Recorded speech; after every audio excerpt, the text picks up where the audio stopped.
This is Cindy Gould welcoming you back to Create Your Victorious Life, and welcome to the Spanglish World Networks on Zingo TV channels 250 and 251. Please remember to download both the Zingo TV app on the respective app stores for your iOS or Android devices. While you download, make sure to rate an amazing rate with an amazing comment, please. The app is totally free. Zingo TV is also available on Google Chromecast, Amazon Fire and Fire TV sticks, Roku and Roku sticks, also on all smart, not dumb, smart TVs 2016 and forward. And today I am stoked because my guest is one of my good friends, Eric Stenlake. And let me just give you a little bit of blurb about him. I know, I'm so excited. He's been teaching, coaching, and mentoring kids, families, and educators all over North America since 1996. As a neuroencoding elite specialist, a brain health trainer, and senior consultant for Franklin Covey, Eric helps people move from where they are to better, to great, and to stinking magnificent. Eric's passion for personal development and organizational success guides others to maximize their potential human performance. Recently, I am honored to be in his presence because he is the chairperson for the Neuroencoding Institute's Youth and Education Committee, which is such a killer honor and the only choice, seriously. And he's also been chosen and invited to be on Venu Keller's Venu Inspires coaching team. And holy smokes, she's both of our mentor coach and a dear friend of mine and his. And so I'm stoked. You can find him on energeticlifenow.com or through venuinspires.com. And there you go, babe. Thank you so much, Cindy. It's great to be back with you. This is amazing. Thank you so much. It's an honor and a privilege to be here with you. It's always a great time to hang out with Cindy, the Magnificent Gold. Love it. Thank you. Well, I'm thrilled that you're here, and I'm especially excited about this conversation. You and I both know we're both so passionate about our families, about other people's families, about their children, about being parents. Mm-hmm. And I'm excited to hear just your take. You've been in this industry forever. You're an excellent, and I know this, father and husband, or husband, father, let's do it in the right order. And, and I know that even just from being around you, you are who you say you are. You show up, your energy precedes you before you come in a room. I love that. It does. And it does. It touches my heart as well. Yeah. So my question to you, as I have for all my guests, is what has it taken you to create your victorious life, and especially in the genre and in the lane that you're driving in? Oh, Cindy, thank you. Thank you so much. Boy, what a big, broad, powerful, and narrow-focused question all at once. Like my head's ready to explode in just thinking back to the journey that I've been on in my life, right? Yeah. And, I think for me, there's been so many different stop and rest places on my journey of life, of which I sat down and go, the heck am I doing with myself? What do I want to do? What do I want to get? Where do I want to be? What do I foresee myself doing? And sitting there going, I have no idea. And so I get up and I just start moving forward. And I just keep going, and I'm just continuing to pick up little gold nuggets of learning along the way. And then somewhere something happens and I sit down again and I'm like, well, okay, now here I am in my life. And so I'm gonna almost drop a pin, right? We love doing that nowadays and with technology. Drop a pin of where you are. I'm right here. Here I am. It's like that map in the mall. Where are you? Here I am, right there. And I have this time to reflect and say, okay, what do I want out of my life? Where am I going? What do I want to do? I have no idea. Okay, let's just keep going. And I pick up and I start going again. And I've gone through that so many times in my life. And now that I'm at the place where I am, it's so much fun, Cindy, because I can go like this and I can look back and I go, wow, look at all that back there. Right. And then I pull it all forward and I have it right here in front of me. And I go, wow, now I understand why I did and went through all that I did, and dropping all of those pins along the way and stopping to sit down and go, wow, that was good that happened. That was horrible that happened. And understanding and learning from that to really bring this out and say, okay, what am I going to do with all of this knowledge, all of this experience, all of what I learned? Do I just want to sit on the couch, work myself a nice little butt groove and sit there and do nothing with that groove? Or do I want to get up and, as Joseph McClendon says, shake that ass and do something with the knowledge and the learning that I've experienced over the years? And so that's really the place I've been in. So yes, education, teaching middle school and high school and adult ed, getting into those spaces, being an entrepreneur and having a company where we did brain training, testing and development with kids as young as 3 on the autistic spectrum to senior citizens, trying to improve working active memory, getting into the coaching space and into the presentation space with Franklin Covey, being able to go and work with educators in 33 different states in the US, the 2 Western provinces of Canada, being able to have just this enormous opportunity that keeps presenting more and more ways for me to take what I've learned, all those pin drops in my journey, to say, how do I use this? How do I take what I've learned and lived to give that information to others? How do I do that? What space is this opening up, this opportunity to create from that? And so I know that's a long answer to, like, how are you living your victorious life? I feel that honestly, at 35, I mean, at 53, I get that backwards sometimes. No. I now just feel like I'm just starting to live. I mean, truly, because it's like, I mean, my kids ask me, well, I don't know what I want to do with my life. I said, don't worry about it. Just keep going. You don't have to decide now, not because I haven't figured it out too late. And do we ever figure it out completely all together in our lives? I mean, really, when you think about it, things keep changing. Things keep coming into our lives, things that we can influence, that influence us. And then we just are looking for, how do I show up and be present in those opportunity moments?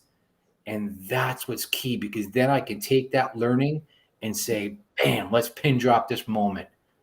Let's see what we can do in this space in the here and now. Yeah. And then you can reflect. You look back on that pin drop. You know, you look back right on that pin drop, and it's like so easy. Like, oh my gosh, I remember that. Now that I can use here. Yeah. Right. Yeah.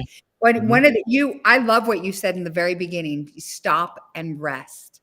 Yeah. Stop and rest. A lot of times, especially in this go, go, go, go, go, go world that we're in, right? Everything is at the speed of sound. Like you and I, I'm just a wee bit older than you.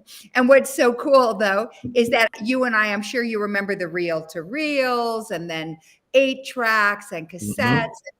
And remember, like, the miracle of fax machines and those kinds of things, because everything was about getting it there faster. Yeah. And now, even while we're on right now on this call, I would say, hey,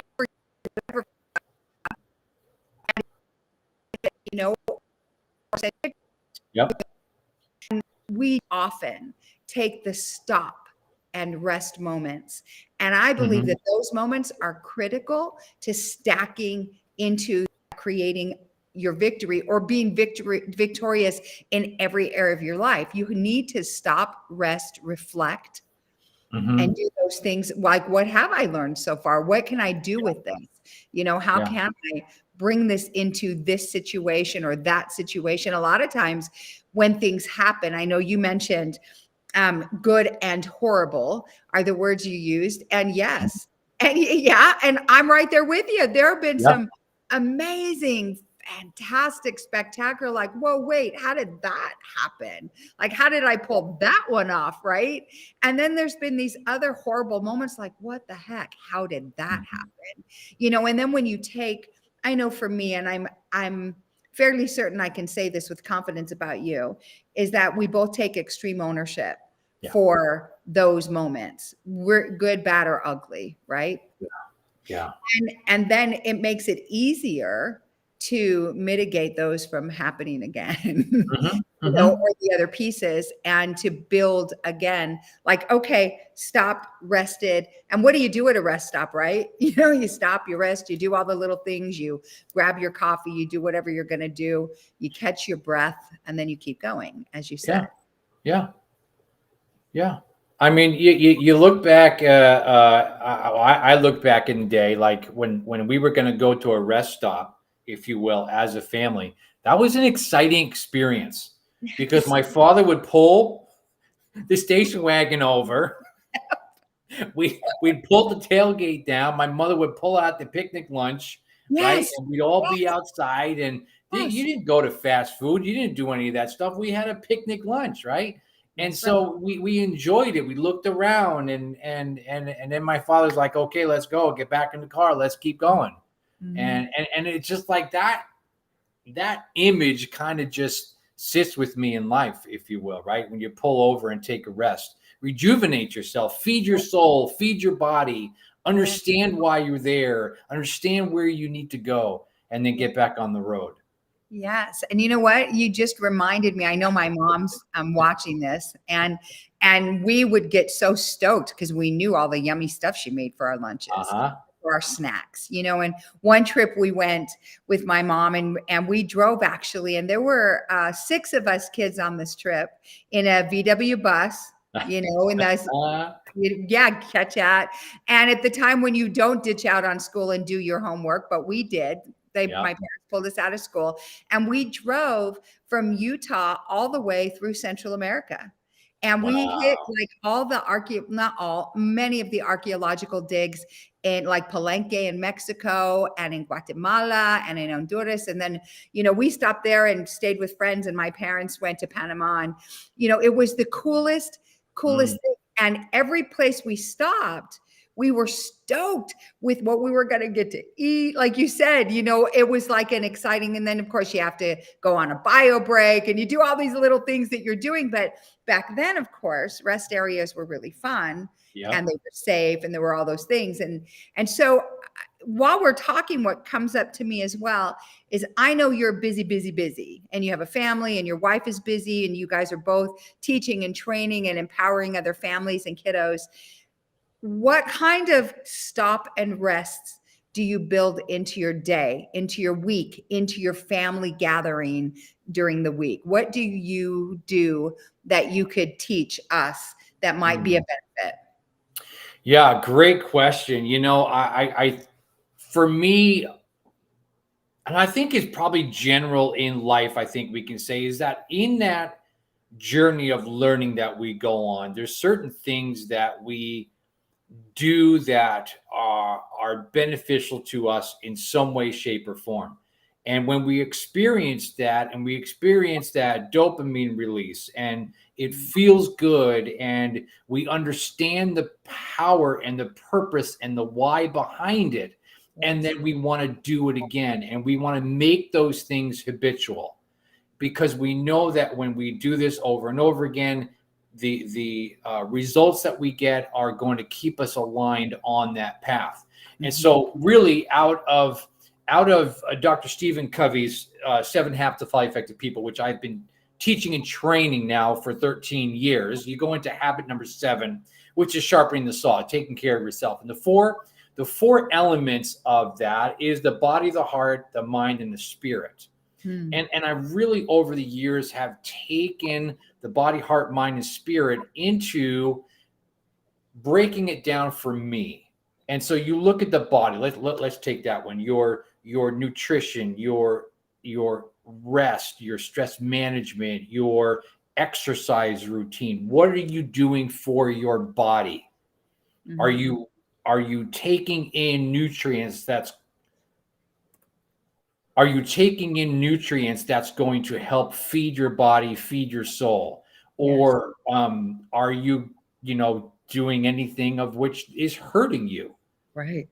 Right. And depending upon where people are on that journey is where we find ourselves in this coaching environment. Yeah. Yep. And so, you know, if I am really aware of what I'm feeding my body and the purpose behind that, I've gone and studied different avenues with that. And so I know what I'm eating that is relatable and powerful for my body type. Right. And so that's the food that I'm putting in. Now, that doesn't mean I always deprive myself of foods, but I am purposeful and intentional about what I do. I'm Mm. purposeful and intentional about working out. Why? Because it makes me feel good, right? I like how it makes me feel. It's that dopamine release. And when I start feeling sluggish and tired and slow and unenergized, I stop and now here's where I rest, right? And I get into reflection, say, why am I feeling this way? I haven't exercised in 2 days. I've been so busy. Mm-hmm. I need to get out in the garage. I need to go work out and I need to get on the treadmill and run. So And good. so I want to keep myself rejuvenated with that. Mm-hmm. I look at the brain. What am I doing within the brain? What is my new learning? What is the avenues that I'm tapping into, the things that challenge my brain, that challenge my thinking, my learning, my abilities of the brain. You and I, we're both continuously studying and learning within the Neuroencoding Institute and Yes. Amen University Yes. as we are honing and continuing to build on the skills that we have within the coaching and presentation world. Yes. And so we're in that the heart space, right? What am I doing that's feeding my soul, Yes. right? And so we see that in acts of kindness, in love that we can give to others, in helping others. How do we do that for ourselves? Yes. Right? We we look we do this exercise with Joseph, which I love, and I just demonstrated this live like 2 weeks ago. I was with a school in Ventura, California, Cool. and there happened to be a mirror in the room, and I'm talking to them about, when's the last time you stood in front of the mirror and told yourself that you loved yourself? And they're Yes. all laughing like, dude, you're nuts. And I happened to just turn around, and there was a mirror, and I start talking to myself in the mirror. They were busting up laughing until they understood why. And then Right. they're like, okay. And they actually went home and did it that night and came back and shared that experience. Right. Yeah. It was awesome. You look at body, heart, mind, and spirit. You look at the spirit. This is for you and I. This is where we get into our prayer, our meditation, our praise and worship. Yeah. Things of that foundational thing that is within that. There's a lot of other things. Nature, going out and taking off my shoes and socks and getting grounded to nature, Yes. right? And getting into that and understanding it. I have been reading this book here. Peace is every step, and I absolutely Ooh. love this one. And this was recommended to me by another coach. Peace is every step, the path of mindfulness in everyday life. Um, Mm. and I love that one. And what am I doing in all of those areas? And of course, I tie all of this back to that roadmap journey and the learning and all the pin drops are along the way. And I take all of that and then put that into my plan of action that Mm. I'm going to do daily and weekly that is going to keep me moving in a direction that I want towards my goals and my dreams and the things that I desire. And Mm. so for anybody that's watching out there or going to, live with us today or in the future, as you guys are listening to this and hearing this is what we coach on. We Yep. coach on how do we take care of ourselves? How do we get into those spaces that we are understanding what we're doing and the why behind it? And Yep. that we're creating intention to Yeah. do these things because it's going to provide for us powerful results of action that are going to help us be the best versions that we can be. 100%. Such a beautiful answer. You gave me so many nuggets. And yes, I'm taking notes. That's why you see me looking down. I I mean, saw, I knew. I know I have such a privilege of being like you because you have a show and we get to have these beautiful guests on and we get fed, right? From just Yep. being here. And so Yep. one of the things that I do when I'm even at the very beginning in a discovery call with somebody and they, no matter what, I'm stuck, my life sucks, there's this, there's that, whatever it is, the very first thing I hone in on is their water and nutrition and if are they moving their body. Mm-hmm. And those are the first three things. Like, okay, let's check in with that. Those are easy check off. No, I'm not doing that. I sit on the couch. I'm Netflix. I go to work. I come home. I eat on the couch. La, la, la. Easy things to fix. And you will see instant changes with people just by making those small changes. Now, a couple other things you said, though, peace is a big deal to me. Mm-hmm. And peace is your power, no matter what. People ruffle your feathers, things, road rage, whatever it is. Peace is your power. That is where when you are peaceful, you can hear. When you are peaceful, you can respond in a peaceful manner that's going to help you to stay intentional, right? The way and to give attention to the right things instead of to the hello, I'm freaked out. Like, it's funny. I used to joke around and say, we actually have 11 commandments, not 10. The 11th commandment is thou shalt not freak. Because the moment that thou freaketh, thou shalt surely die. And that's right. Because everything happens when you're freaking out. Your words, you speak the wrong things, you focus on the wrong things. But here's something really cool. So I have a friend who's in my group coaching that I have a group coaching class, and her name is Jillian. She's fabulous, and she's a great team leader. She works for a cellular phone company, and she's a manager there. And what's cool is, so in our first thing, we did the mirror exercise, right? In our first group. Mm-hmm. So she took it to her next team lead meeting. She had be in pairs. It was the coolest way I've ever heard this. And they were in pairs face to face. And instead of having a mirror, that other person was the mirror.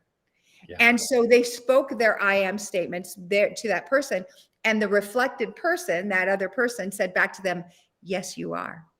Yes, you are. So powerful. I was like, ooh, goosebumps. I love hearing how people take these things and don't just apply them to their lives, because you and I are doing this because it's to create legacy lives for people and to be able to take their lives and to stay really in alignment with their assignment and to walk out what God purposed them to do. What you're doing. And that is, like, to me, the most important thing. That's what gets me up in the morning is, okay, who do I get to be a blessing to today? Who gets to be blessing me back by their presence, just even like right now, which is what you're doing. Where's my connections? Who do I get to connect with today and encourage, right? And just to help everybody stay on track with what they came here to do, which is pretty exciting to me, right? I mean, you think about it, like you get to go in classrooms with kiddos that, oh my goodness, kids nowadays, the things we dealt with when we were young and we thought the sky was falling is nothing compared to what our children, and with the youth of today even hear or see on the internet. Or, I mean, kids, they go to school concerned about shootings and things, and I was just concerned about like one of the kids spitting his chew in the hallway. I mean, it wasn't like, right? Yeah. And how does that like affect, because you've been doing this since 96, teaching 7 habits for 13 years. How does that affect you now in a classroom? Because I know recently you've done a few like 4-day events at high schools, that kind of thing, which you've shared with me, versus even 10 years ago. Like how have you had to transition to be able to bring that word to the kids? Yeah, great question. I'm excited for this generation that's coming because they are hungry for change. They are hungry for good things to happen. They are asking for schools, districts, teachers to give them more. Don't just teach me content. Don't just teach me theory. Tell me how to life apply what I'm using and why. Give me something outside of the box of education. And this is where we're coming in to say, listen, we've got lots of tools. We've got help that we can give you to navigate through, all these different avenues of issues that kids are having these days, whether it's stress, anxiety, depression, all the thieves of our dreams. Like talking to kids that are just, they don't want to get up in the day. They don't want to get out of the house. A lot of them, parents are coming to me saying, listen, you gotta help my kid. Really, what's going on with your kid? Well, they're not doing anything with their life. They're just staying in their room. I recently had a dad tell me that he's like, man, my kid's moving slower than frozen molasses. And I'm and I'm laughing. I'm like, okay, well, what do you mean by that? And he's like, he just doesn't do anything with his life. I don't know what's going to happen to him. When I was his age, blah, blah, blah, blah, blah, blah, blah. And I said, wow, that sounds like you really had things together when you were his age. Boy, it's a different time now for sure. So why don't you do me a favor here? Why don't you write me a list here of all the things that you would like your son to be doing? And then I went to the son and I said, well, okay, so tell me what you do with your life. And he makes a list twice as long as what dad's saying. And then I encourage dad and son to come together and have a conversation about what they want. Right? Because I think right now there's a huge disconnect between adults and kids. And the gap is very, very wide. Now, listen, it was when we were kids too, right? I mean, we thought our parents were Lulu, right? Because of maybe some of the things that they, wanted us to do or didn't want us to do, right? And that's not going to change. But I think there's bigger things here. And I think, parents, man, I wish we were in a room where I could see all your thumbnails. And I always say, raise your hand if you're really concerned about your kids right now. Raise your hand if you're concerned about your kids' futures. Right. And I think we are more so now because we don't know the avenue or direction that the kids are going. Right. And because we're focusing on that, we're missing all of this open opportunity and perspective that's presented right out there in front of them. Yeah. And so when this kid and this dad sat down and started having a conversation, dad realized, wow, he is doing a lot, because the kid was researching, the kid was pulling up programs and things that he was looking at for the future that dad had no idea. Dad just sees him in his room playing video games and thinks that, he's a slacker. Right. And so, looking at the kids and just saying, hey, what do you want to do with your life? Where do you want to go? Right? I don't know. I have no idea. Okay, let's begin exploring some of the opportunity that's out there. Right. Right. Well, then what brings them joy? What makes them happy? I mean, I look at the kids now, and one of the things that really saddens me and concerns me is I was talking with one of my granddaughters, and she just graduated from high school. And, we were just talking about, and her sister, one of her older sisters, and just going to the grocery store, and they're afraid of the whole trafficking thing and all the other things that go along with it. And it's like, holy smokes, when you just think back to when we were kids and we just wanted to get into college or, land the good job or make those choices, not just make it to my car safely, not just, and I think about that extra anxiety, and it's like a current, right? And then, of course, as you alluded to earlier, because they've got this vast thing in front of them, and where our focus goes, our energy follows. So to keep them focused on their lives and on creating that joy and that beauty, and each of them having a real purpose, not just there's that scripture that says, that the thief comes to steal, kill, and destroy. And it's steal your identity, destroy your purpose, distract you. He doesn't have to literally kill you, just got to distract you. Let's keep your eyes over here instead of focusing on where you're going. And what would you say, because you've got vast years of wisdom working with kiddos, how do you keep them focused even in a classroom? Like, you get these kids that come in and they're, laughing at the mirror thing. And then you've got them like eating out of your hands by the time the 4 days is over. What would you say to that? Yeah, that's there's so many activities that we do, right? And I get them into action. And like with the identity statements, the I am statements, and different things of that nature, we do all kinds of activities of exploration of self, exploration of spirit, exploration of heart. And we help them to begin to see their direction come into focus, right? Because it's so far off for some of these kids that they don't see how they're going to get there because it's so far away. And so by beginning to bring into clarity some of these questions for them, and then to give them tools that are going to help them stay consistent with that, right? All of a sudden it's like, oh, okay, I can do this. I will be able to do this. And we begin to shift how they think and feel about what's going on, right? And that action, that consistent doing of action, get them into an accountability partner situation of which they have support. Yeah. Because they're going to rely and trust on their friends more than they're going to go to their parents, more than likely right now, right? Right. Kids, I think, but then again, kids have been doing that for, probably they don't have time. Yeah. Right. Right.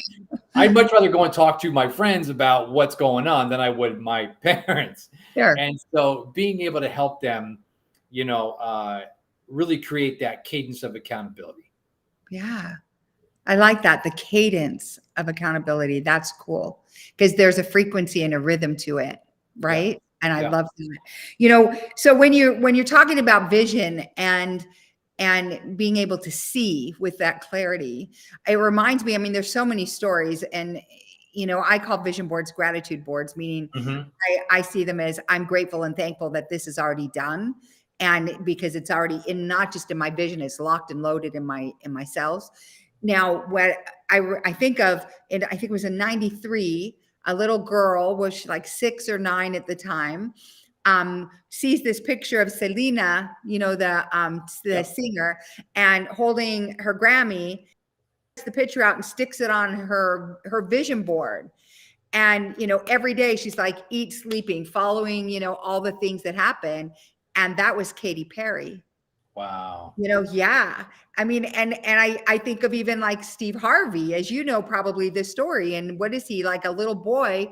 And the teacher in school, tells everybody, write down what you want to be, and then calls them up. And he says he had seen somebody make people laugh on TV. He's like, that's what I'm going to do. And he's a little boy. And he gets in front of the class and he says that. And his teacher basically berates him and says, has anybody in your family been on TV? Well, do you know anybody that's done that? Well, you better pick something else, child. So, and so he goes home and he tells his father, and his father, in his immaculate wisdom, said, you look at that picture, or that you read those words every day, and you pray out loud and you thank God that that's happened in your life. And now look at him. He literally is on TV every day making people laugh. Yeah. And he had a lot of those rest and stops. He had a lot of those bumps, right? Yeah. I mean, he went through that period of where he was homeless. Yeah. Yeah. Right. Yeah. And down to the last few dollars to his name. And I love his story. It's so powerful. And then was able to, get into the industry and turn his life around. Yes.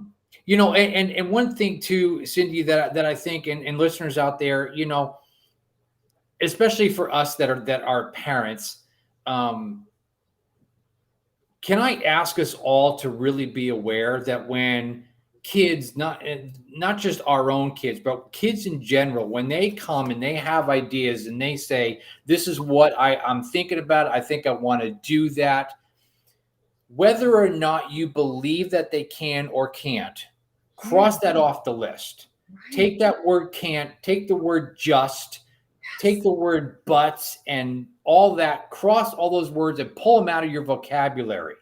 Yes. And don't focus on you, focus on them and ask them what needs to happen for them to achieve that. Mm-hmm. You might already know it's not going to work, but they might surprise the heck out of you. Amen. Right. And Yes. so, and I say that from this premise here. My guidance counselor in high school told me not to go to college. I was not college material, that I would waste my time. I would waste my money. I would never graduate college. Wow. Right. Because her opinion, her narrative of me, I was not going to stop there. I already knew I was on that road. I could see future focused what I wanted to do.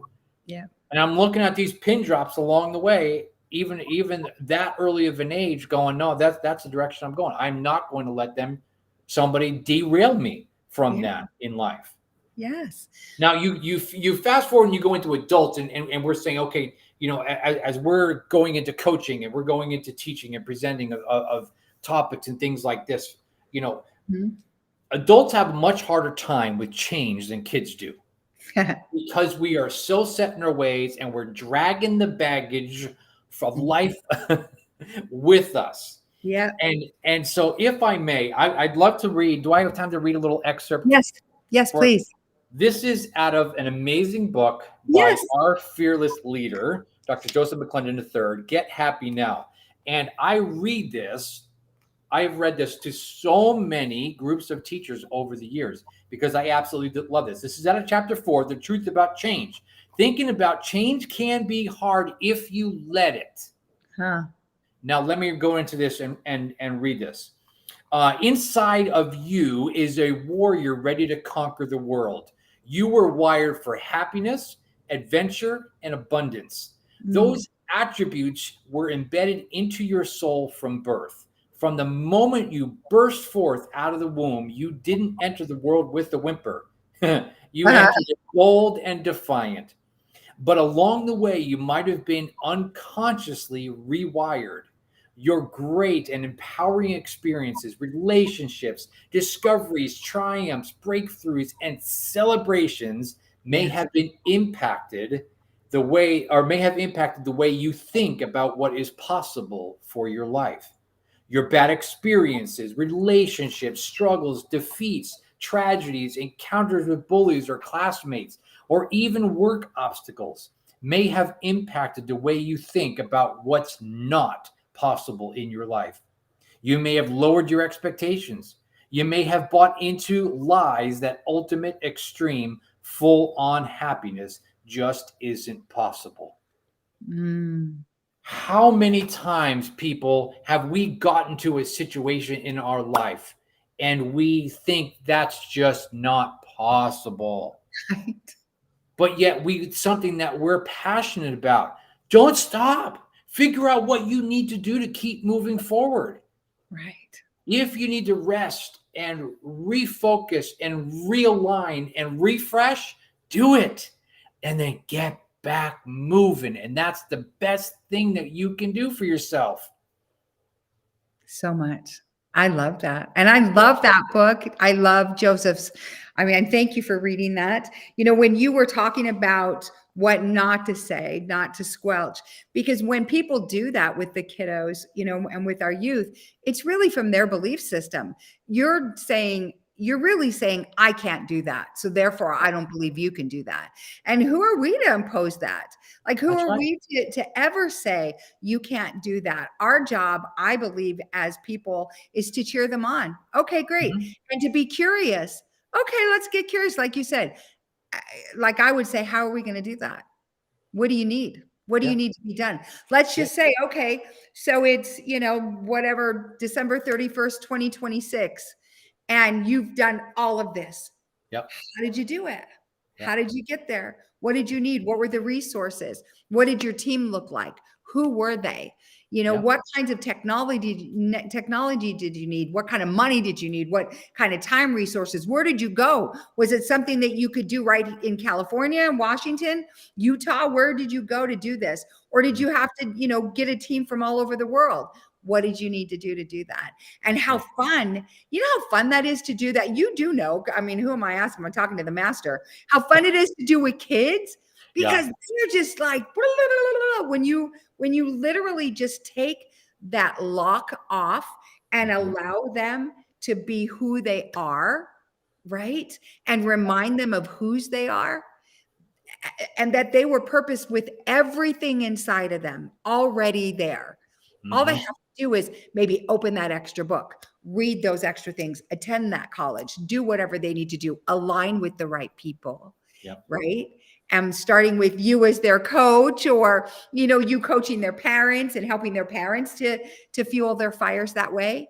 But all of those things happen when we stop allowing, what I would say, when we stop tripping over our own traumas. When you mentioned the Samsonite luggage that you drag with you like a ball and chain everywhere, like, oh, you know, when we act like it's like our little precious little, you know, right?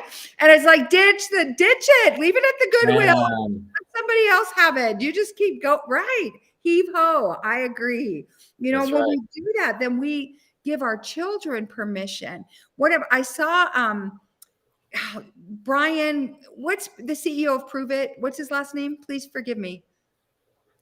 Oh my gosh, you're Brian Underwood. Thank you. I was thinking Underwood, and of course I think of the wrestler because of my son's The Undertaker. But Brian Underwood, in the post that he made today, which you probably saw, was about the best example you're going to be for your children, and the biggest permission you're ever going to be for your children to be able to do, at what I would say in my words, stay in alignment with their assignment and do what God purposed them to do, is to absolutely go all out and live your dreams. Do everything, walk out that vision that God gave you. Let your children watch you do it. And my comment to that was, well, golly, I mean, it's like saying, if you don't do that, it's like saying, pick up your room, and they walk into your room and they have to dodge the piles of clothes and whatever. Or you're saying, be kind and give and be loving, and all they see is you being grumpy and combative at home and, you know, stressed out, you know. Well, there's no different with that than not fulfilling your own dreams and walking out and moving heaven and earth to make it happen, right? So what would you say to parents, in my albeit humble opinion? I feel that we should have our children's buy-ins with your dreams. Like, paint that vision when you're going to work or you're traveling, because you travel a bit. Paint the vision of, this is what I'm doing and this is why I'm doing it. And let your children know that I'm doing this, I am doing this family, and this is who I am, and this is what I'm purposed to do. How important do you think it is to have conversations like that with your children? Oh, it's huge. And it's so funny, because when I am going and giving the presentations and traveling around, there's always someone that says the dirty B word. And you just said it a minute ago. And frankly, Cindy, I'm shocked. The dirty B word. You ready for it? Buy-in. Got it. If I'm asking my kids to buy into me, I am trying to sell them something. Got it. That's great. I want them to embrace the change, engage it in their life in a deep and meaningful way that's going to create lasting change for them. I love that. So when my kids come to me and say, you know, hey, Dad, and by the way, they pull stuff out of you know where, and I'm like, oh, sweet baby Jesus, where did they come up with that this time? But I'm gonna support them, and this is where parents are like, no, you can't do that, you can't do that, and here's why: because it's not gonna work for you. It's not saying it's not gonna work for the kid. Right. I say, listen, the only time that I'm going to step in and interject is if your safety, mental, physical, or emotional safety, is in jeopardy. Yeah. I hope you go out and fail today. Yes. And they're like, what? Go fail. Go learn. Yes. You're on your journey, on your path. Go fail. Go make mistakes and learn from that. Yes. And my son will come to me and be like, Dad, I'm so sorry this happened. Oh, man. And I say, I'm not sorry. what did you learn? And he says, well, I learned this. Great. Now you're better off today than you were yesterday because now you have this knowledge. And I think for parents, sometimes we're like, I can't let my kids fall down and scrape their knee because what if and what if?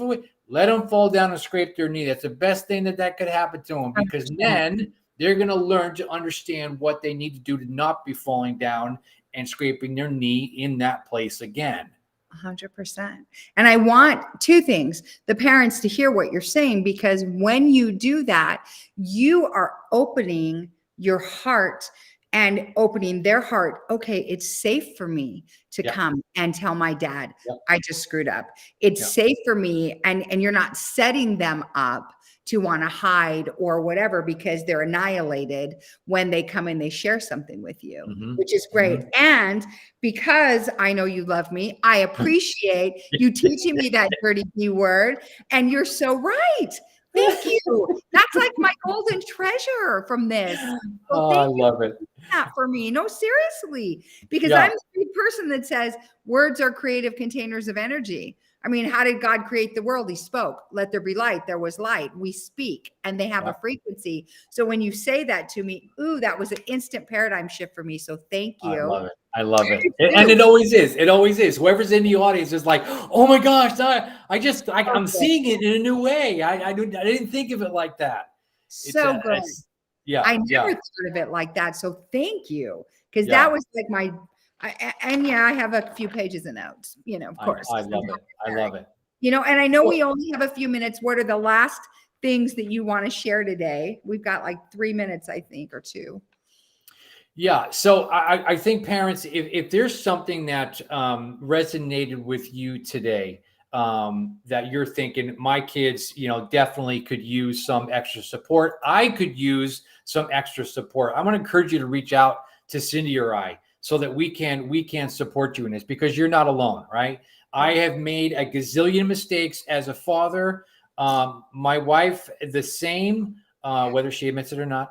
And we know that as we're working with our own kids, it's these pin drops on our journey of life together with them, and teaching them to be courageous, to be bold, to not stand on the sidelines, but to play full out in life. And if you make a mistake, it's a learning opportunity and it's an experience. Yes. And you now, and I just said this to my son not too long ago, I said, you now are not going to ever make this mistake again, are you? Because you have felt the sting of this result. And he was like, yeah, I'm never going to do that again. That is all I could ask for as a dad. Yes. Yes. And thank you. And I want to thank you again for just the honor of you being on my show. I'm so excited that you were here. I can't wait to watch it again, and I appreciate that. I want to thank also the Spanglish Radio Network, because we can also be heard there. Please check it out, http://spanglishworld.ca for all the news and programming. Spanglish World, watch it, hear it, read it, download it, and live it. Again, you can find Eric at energeticlifenow.com and through venewsinspires.com. And of course, you can find me on createyourvictoriouslife.com. One more question, as I always leave you with this: what do you have to believe to create your victorious life? We want to thank you. And I just loved it. I loved being here today. And thank you so much for joining us. Bye. Now you can stand and